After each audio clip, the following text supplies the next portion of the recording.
Je suis vivant. Malgré la tentative de notre ministre de l'Intérieur de me faire passer pour un intégriste, islamiste, fondamentaliste, odieux, qu'il faut absolument abattre, un ennemi de la République.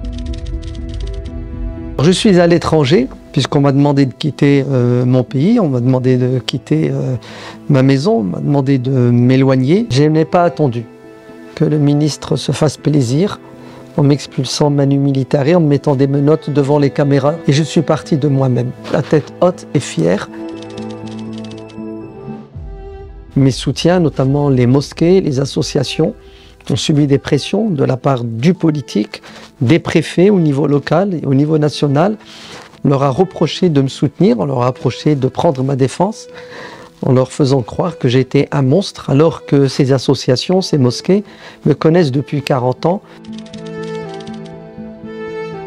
Ces accusations ne tiennent pas, sont même de l'ordre du risible. Il suffit de se pencher, d'écouter mes dizaines et mes centaines d'interventions où je n'ai cessé, je ne cesserai d'ailleurs jusqu'à la fin de mes jours, prôner un discours de paix, un discours où la violence est aux antipodes de notre spiritualité.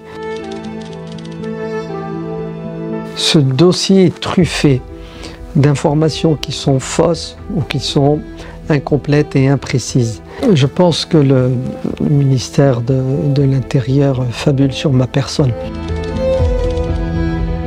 Nous sommes fiers d'être Français, fiers d'être musulmans, et on va tout faire pour que la France reste notre pays avec son triptyque de liberté, égalité et fraternité. Je suis français parce que je suis né en France, j'ai été scolarisé en France, j'ai toujours vécu en France, je n'ai pas une double nationalité dans ma tête, dans mon cœur, dans mon esprit.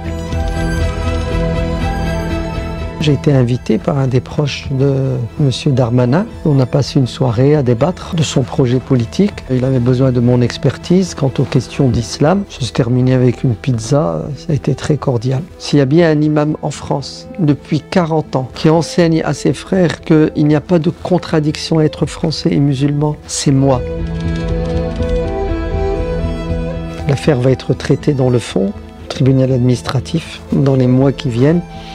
Et j'ai confiance en la justice pour qu'elle me donne raison. Ma ville me manque, mes proches me manquent, mes enfants, mes petits-enfants. J'ai confiance en Dieu, j'ai confiance en la justice. Et je remercie tous ceux qui m'ont accompagné dans cette épreuve, tous ceux qui m'ont soutenu. C'est ça qui nous donne la force de résister, c'est ça qui nous donne la force de continuer le combat.